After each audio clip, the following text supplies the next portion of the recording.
In this guide, I'm going to show you guys how to download apps without Apple ID password. Let's get started. First, launch your Settings app. Now scroll down and navigate to the option Face ID and Passcode or Touch ID and Passcode. You'll be prompted to enter your passcode. Once you type in that, you'll be directed to this page. Now here you're going to find the option of iTunes and App Store. Toggle on for that option. Now hit back. Navigate to the main page of settings. Now click on the option Screen Time.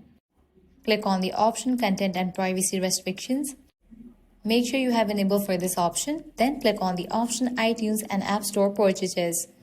Checking for the option Don't Require for the Password. Likewise, click on each of these options, installing apps, deleting apps, and in-app purchases, and set it to allow. Now you can close this and launch your App Store. Search for any of the app that you want to download.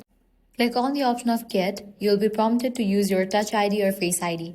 Once you complete this process, the selected app will be downloaded without Apple ID password. And that's it. This is how you can easily download apps without Apple ID password. If this guide helped you out, do not forget to like, share, and subscribe.